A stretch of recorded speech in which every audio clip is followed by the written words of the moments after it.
I don't know what to do my criminology dissertation on. I need to just choose something because I have done nothing on it yet, nothing. But I don't even know where to begin. If this is you, don't worry, because in this video, I'm going to walk you through a super quick process that you can use to develop a title for a criminology dissertation. Now next, I was going to say this. Make sure you watch until the end, because I've got something really exciting to share with you.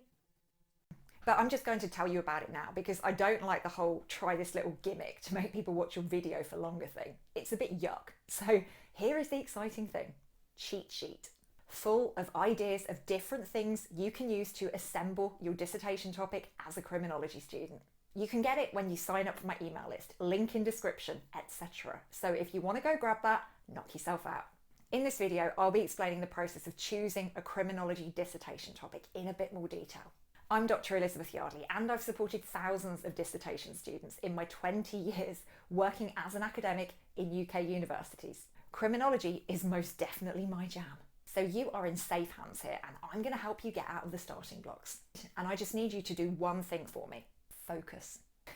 If you're multitasking right now, stop that and just give me your attention for the next few minutes.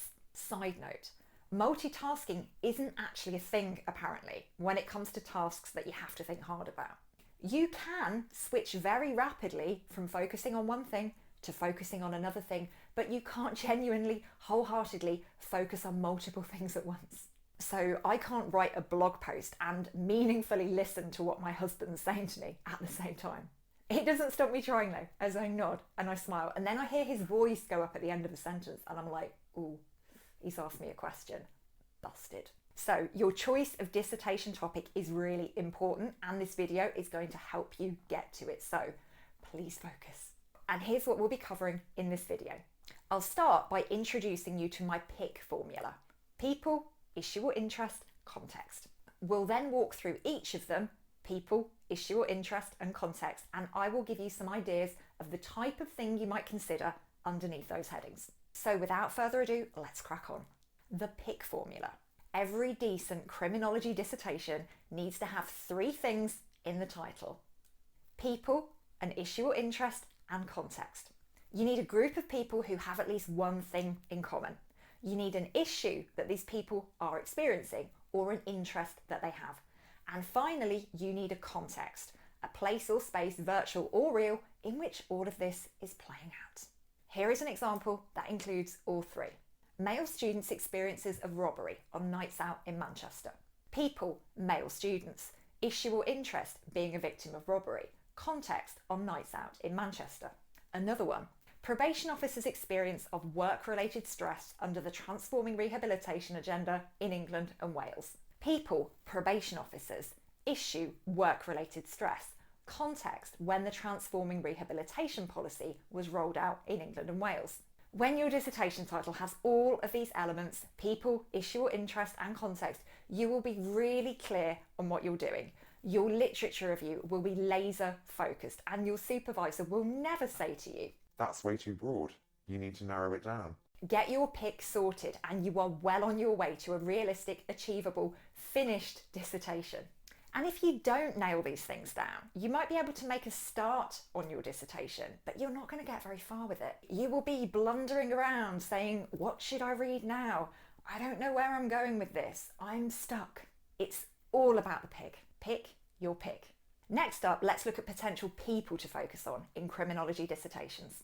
But before we do, if you are nodding along to this video so far, if it's making you say, yeah, I probably need to watch this video, tell me more, then take a moment to hit that like button down there. It makes a massive difference in ensuring that other people can find it too. Little cheeky monkey like, thank you. Anyway, back to potential people you could look at in your criminology dissertation. Here we're thinking about people who are affected by crime or potentially affected by crime, which is everyone, right? But you need to be super specific. So you need to look at a particular group of people.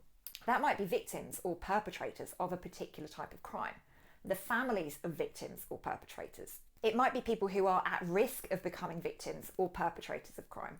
It might be people who get involved after a crime has taken place. For example, criminal justice professionals like police officers or lawyers. Maybe it's judges or juries. It might be people who work in an organisation around the criminal justice system, like local government, a charity, or a voluntary sector organisation. It might even be people who are involved in making the law, legislators, members of government. It might be people who want to change the law, activists, campaigners, pressure groups. There are lots of people to choose from, so have a think about who you'd like to focus on. Now, let's take a look at the next component of your dissertation topic, issue or interest. You need to identify an issue that your people are experiencing or an interest that they have. Something that they're struggling with, frustrated by, held back by, something they want or need. And this can include a whole array of different things, some of which are directly related to crime, others that are indirectly related. And this might include actual crimes or harms like murder, assault, burglary, theft, fraud, stalking. It might include particular types of crime like so-called honour-based crime, gun crime, knife crime, cybercrime, gang crime, organised crime, street crime, sex crimes, the domestic context. And this might include specific things related to crime, for example, the fear of crime, the risk of becoming a victim, the risk of offending or re-offending, challenges related to being an ex-offender, like getting a job in a particular field, or difficulties related to being a survivor. It might include specific types of intervention, like restorative justice. It might include issues like poverty, inequality, discrimination, prejudice, racism, sexism, homophobia, Islamophobia. In terms of interests, things that people desire, things that people want to do, that might be something like leaving offending behind, desisting from offending, campaigning for a change to the law, raising awareness of particular crimes or harms, prison reform, sentencing reform, accountability. And just a quick little side note here, if you've had a light bulb moment whilst watching this video so far, if you're like, oh, this video is great, it is all starting to become a little bit clearer now, then hit that subscribe button, come and join the Degree Doctor party, and you won't miss any of my videos. Lastly, we have context, a place or space, virtual or real, in which all of this is playing out. That might be one of the obvious choices, like a country, a region, a town, a city, or a neighbourhood. It might be a social institution like education, the political system, or the economy, or an organisation within an institution like a school or a university, the criminal justice system, or a business. It might be a type of prison, a type of court, a particular organisation that works with victims, offenders, or both. But context can also refer to a period of time or a phase in someone's life. After being released from prison, during their school years, their first prison sentence, when they became parents. It could refer to a period of time just after a change to the law, the duration of a particular policy initiative. It might even be an online space in which people are sharing their experiences of crime, reporting crime, even committing crime. And that might be a social media platform, an online forum, a website. The context might be the media. You might want to explore how crimes, victims, and/or perpetrators are portrayed in particular media, like news, true crime, film, or drama. So there are a multitude of choices for your people, your issue or interest, and your context. And it's worth spending some time brainstorming and thinking about them before you make a decision. It's a really good idea to come up with a short list of 2 or 3 people, 2 or 3 issues or interests, and 2 or 3 contexts, and spend some time considering which of each you want to move forward with. And that brings us nearly to the end of this video, in which we've covered the PIC formula and examined each of those components in detail: people, issue or interest, and context.